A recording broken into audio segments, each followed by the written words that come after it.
Trains, trains, and more trains. The railway capital of Ontario, known for their Queso station, the biggest station left of its style in North America.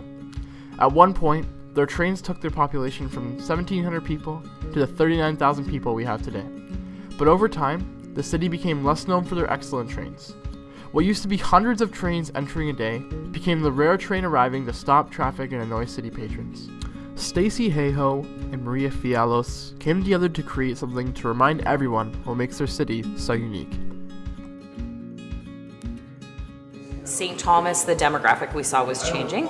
I also am an owner in a home building business, and we started to see an influx of GTAers, West Coast, Vancouver, BC people moving to St. Thomas, and they were starting to look for, that specialty coffee experience.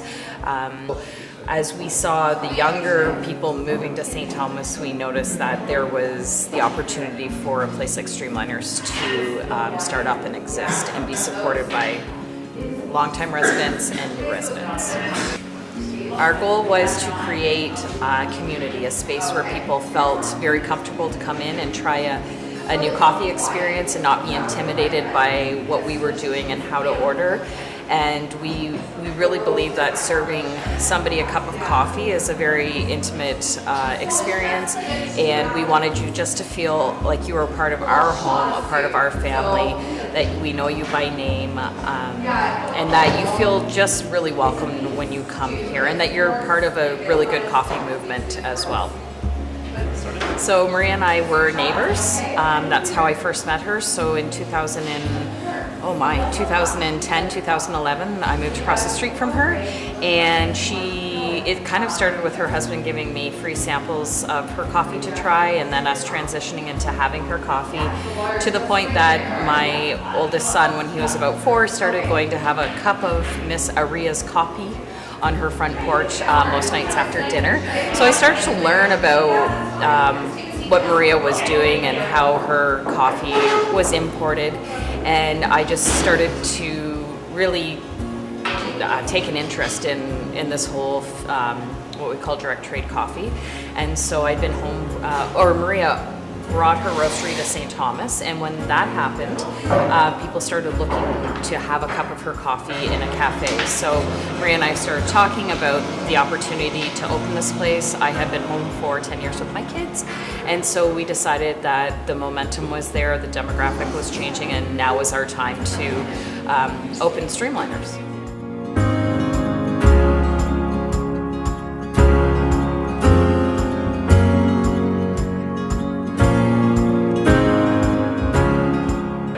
So we buy all the coffee from Maria and Val's great-grandfather. They started a farm, and so we've been buying from generations from them, and then other small farms in the mountain, people they've known their whole life. So we have this really close-knit relationship with all of our growers, and because of that, we get really amazing quality coffee. They know that they're getting paid fairly. We know that everything's direct.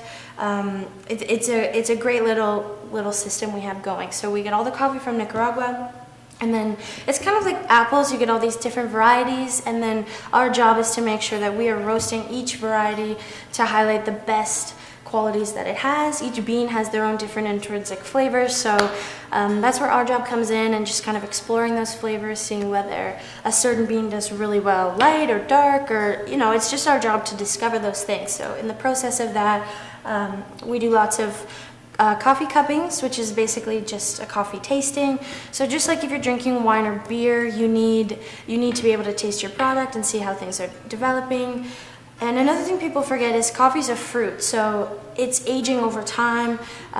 So throughout a harvest, which is 1 year, we are constantly adjusting and tweaking and making sure the roasts are still holding up the way we want to, that the roasts aren't falling flat.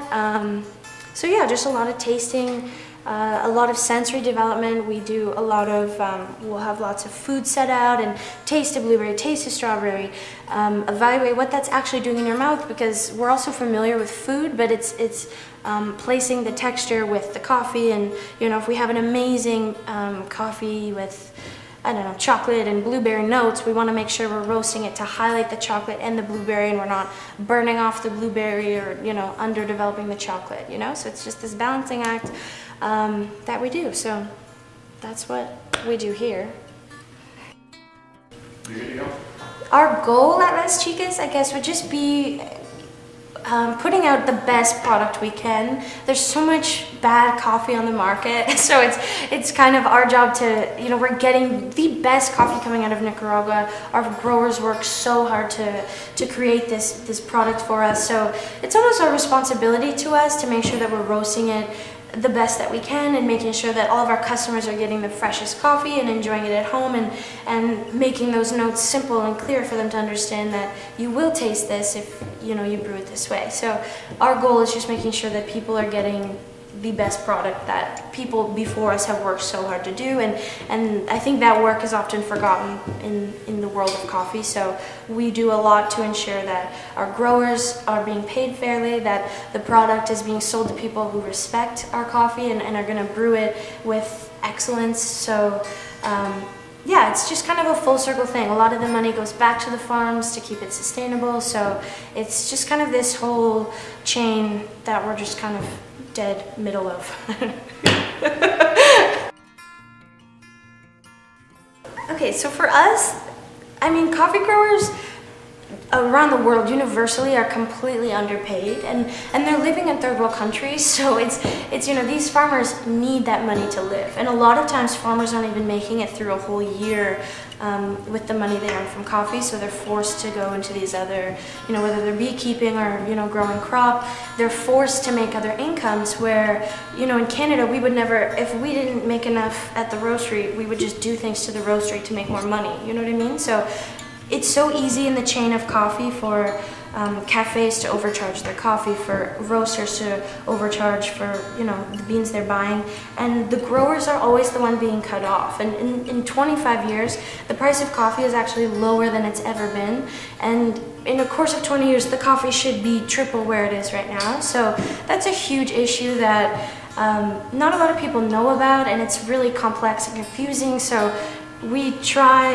in little ways that we can to just make that better known and make it aware that most coffee growers are getting paid less than $1 for a pound of coffee, and we're paying, what, $20, $25 for some pounds of coffee.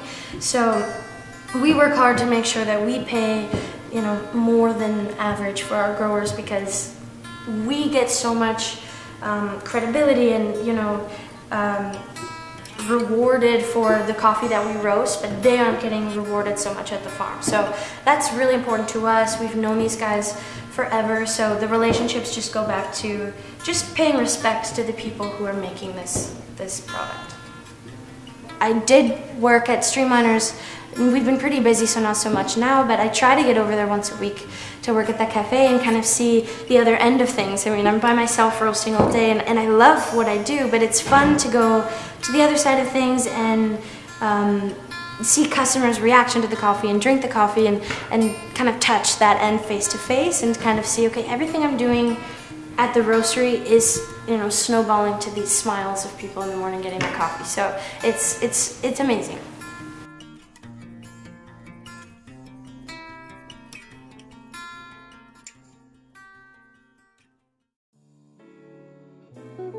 Love for the community is something that I've learned for sure. Yeah. In a small, because working in Toronto, you don't get that sense of community, but here, like, don't have a choice to, which is, it's nice, you know, see a friendly face. Mm-hmm. Yeah, I've been wowed at the amazing support from the community coming in and wanting an incredible cup of coffee and looking for that sense of community as well, and how quickly that builds. Working with awesome people, including Eric and Jess. We have a great group of customers that come in every day. Hi, Jason. And we get to know everybody. We get to know the community. I'm not from St. Thomas, so I've kind of gotten to know people. Now that I work here, I go out and I see friendly faces, and I didn't have that before working here. So another way that we try to make this very community oriented, get people to come through our door, not be intimidated, come and see what we do, is we started offering music nights, and the music nights were free to the public, and it also helped us showcase local talent. And so we started with what we called our summer music series the first year we opened. And we found that it brought in a lot of new people as well as regular customers, and we saw that people were meeting here to enjoy those nights. So from that we decided to do what we call our open mic night, and that's when the community can come in and they can showcase their own musical talents, whether it's singing or playing an instrument, but it brings out a whole group of people looking to see the talent in St. Thomas and giving people that opportunity to showcase their own talent without having to do it all on their own. So we wanted to offer that space and just something different in town that people really enjoy. Some nights I swear that you can hear them dancing. So when we opened Streamliners, we realized how important it was to keep this very community minded. This whole farm to table movement. You know, Maria's Coffee, although it comes from Nicaragua, starts on, her family farm and makes it all the way here. And so we thought it was really important that our coffee's roasted across the street, that we would work with people in our own town who are trying to do something small and similar to what we are doing, like boutique type businesses, I guess you would. So we use Genevieve Scarfoni, who had just moved back from the West Coast, and she's a chocolatier, so she makes chocolates, she supplies us with macarons, and she does our cookies, so she's just around on Ross Street. So the nice thing is people know they can get her items here as well as they can get them from her, and so we've just had a really good partnership with her as well. We brought in another neighbor, Lisa, who is our in-house caterer, and we wanted to give her the opportunity to have a shot at doing something in her own community that we could support her in. And then our tea suppliers are local. We've just really tried to highlight what local talent that we have in our area and give people the opportunity to try it here and then go and support them in other ways by, buying whole their product as well, wherever they can find it. What is your favorite part of organizing? The coffee. The coffee. The good coffee. The coffee. A coffee. Ditto. Downtown St. Thomas. They've created something that will never be matched. Waiting to see her by my side.